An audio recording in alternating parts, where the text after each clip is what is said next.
Greetings everyone, welcome back. Today I'm going to review the OMEN Mindframe headset. Now, I actually have had this for about 6 months, maybe a little bit more, and there really was no point in me hustling to get a review done because it's a product that's already been out for about 2.5 years now. And early reviews around fall of 2018 would indicate that this headset was sort of average.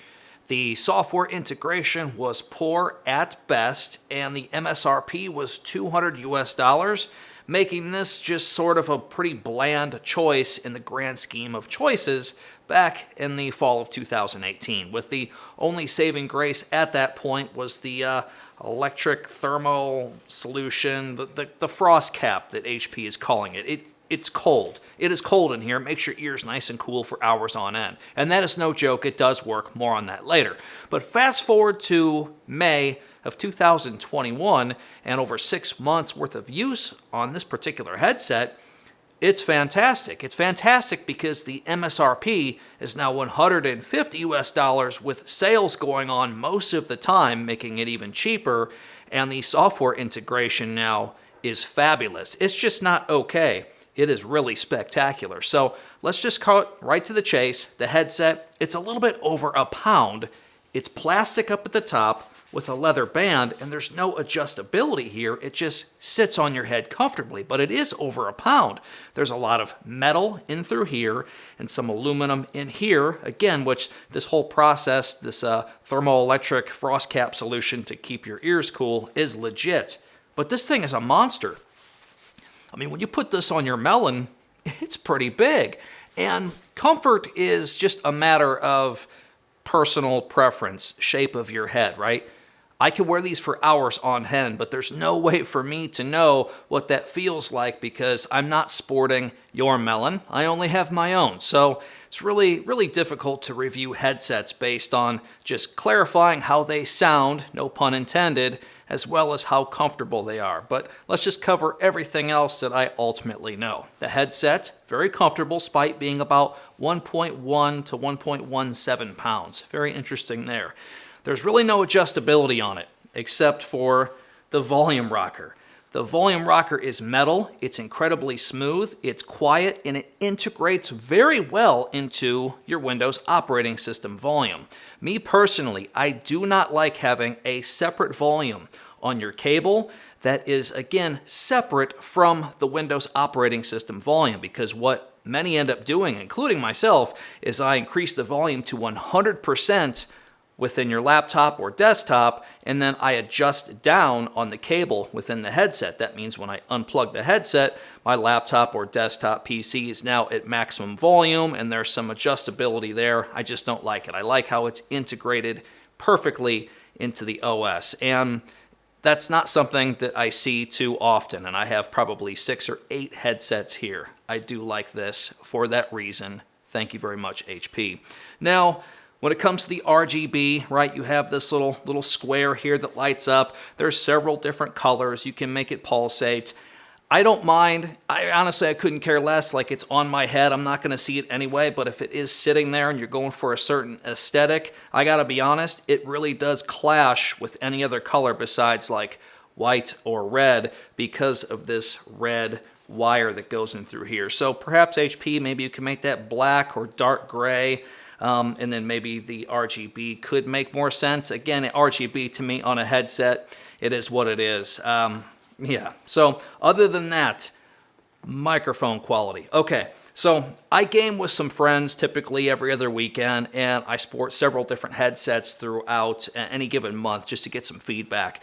And so when I bring this thing down and I start talking into it, I get nothing but, hey, that's a pretty nice microphone. And overall, as you can clearly hear, the microphone quality here is pretty good. In fact, I would say that aside from my studio grade 5-fine microphone that I use to make most of my Bob of All Trades videos, this is pretty darn nice. I could probably get by with this. As a matter of fact, the quality of this, in my opinion, in many regards, is better than the little Rode microphone that I'm using to record right here. And since you've been able to hear both so far in this video, let me know in the comment section below. Regardless, decent mic quality here. But when it comes to the software integration, you have microphone adjustments. Early on, this was not something that was available when these were first getting reviewed in 2018. By default, this will be set to 84. I do find this to be the best spot. When we move this up to 100, you can pick up a lot more of that ambient static. And then, of course, moving this down to, let's say, 50, obviously I'm much quieter. I think HP's got this dialed in at around 84 here. And then, of course, headphone volume, again, you can adjust all of that right here on the rocker instead, which is really, really nice. When it comes to the side tone, okay, if this is all the way down, I can't hear my own voice within this headset. And then when I put this all the way up, I can just barely hear my voice within this headset. It's subtle, it's noticeable, but it's not as apparent as it is on many other headsets that I have used. Honestly, this does work. I wouldn't mind if it was just a little bit louder. My stepdad, for example, cannot use closed ear headphones like this unless he can really hear the sound of his own voice. It's just something that he personally prefers. Maybe it's because he's a pilot and that is a pilot thing.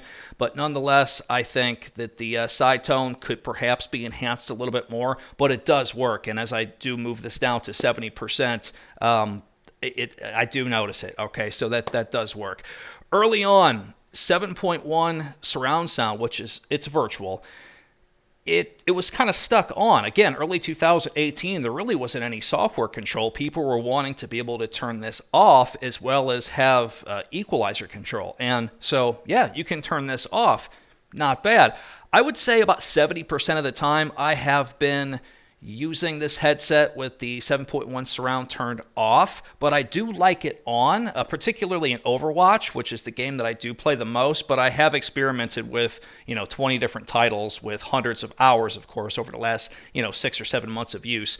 It does work, and I think some of you will prefer it in certain titles and some won't. But at least that option is here to toggle on and off for you to explore, which is good. This is something that obviously we would have liked to have seen there on day one. Environmental noise cancellation. Okay, right now it is off, and I'm just going to start talking, and I'm going to kind of drum on the table here, and you will be able to pick this up. And of course, the sound of my voice is still good because the microphone is picking it up very naturally. Now, when we turn this on and I start to drum on the table, it tends to muffle that out a little bit, and the sound of my voice may have moments to where it sounds a little bit compromised. This is one of these things for you to explore individually. You see, the quality of the microphone is good for your listeners, but as far as it's not really too important. It's more about how you're trying to enhance the experience for others that are listening to you. And if you're playing a bunch of music in the background, or you just have a lot of ambient noise, and somebody on the other end is like, hey, Sniper 420, can you please turn off your microphone, maybe toggle this on and see if it solves the problem. So that is for you to explore. That was an example of it working. It's not bad. I've seen better integration on this within several different built-in microphones on some of the higher HP laptops, but as far as it, working perfectly on many gaming headsets, it's hit or miss, and I think this sort of falls somewhere in between. With the 10-band equalizer, man, the adjustability here is great, and of course you have the default flat FPS, footstep enhancer 2 will tend to drop the mids and increase the highs a little bit further. Again, for you to explore, but then to have individual control, I think you're going to dig this, right? It's one of these things where I don't personally need to move it beyond default unless I'm wearing my try-hard pants, and I'll use footstep enhancer or footstep enhancer 2, but to have this level of adjustability is very welcome, and I'm very glad that it's here. And the overall integration within the software is excellent. And you don't have to have an OMEN laptop to make this happen, or an HP laptop for that matter. You can download the OMEN Gaming Hub from the Windows Store, and it will just work. And it's going to, request certain updates when they are present, and just to have that level of control. Of course, your lighting controls we spoke about earlier. That's frost cap solution. Now, I do have it set to maximum. I could wear these for 6 hours, and my ears do not catch on fire.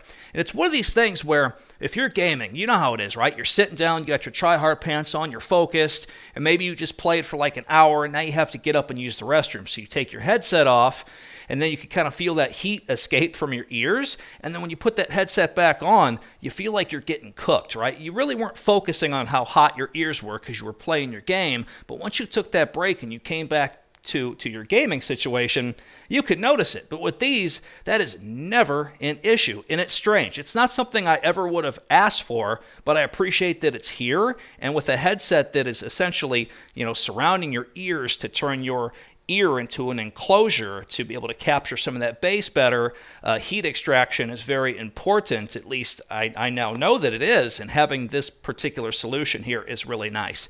You can adjust this from max all the way down to various layers until it's off.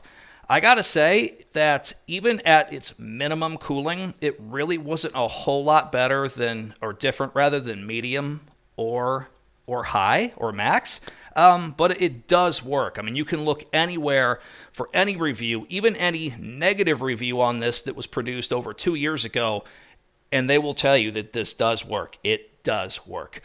Overall, this is a good headset, and for me to explain to you how it sounds is really not going to be any different than me trying to explain to you how it feels on your head, all right? Because at the end of the day, comfort is subjective, and there is bad sound quality that I think everyone would universally agree that it is bad sound quality, not referring to this headset, but just in general. But when it comes to sound that is above average and beyond, it starts to get a little wishy-washy as to just what is really cream of the crop. And in the grand scheme of gaming headsets that are, connected via USB, I think the sound quality here, if I had to rate it out of a 10 being maybe high-end Bose cans or something like that, I would probably give these a 7 to a 7.5, and that's, I would say, better than anything that I have in the house, even my Arctis 7Ps for the PlayStation 5. I think the sound quality of this is a little bit more crisp. The microphone quality is clearly better, and overall, because of the new pricing that could be found on this, on top of that, great sales,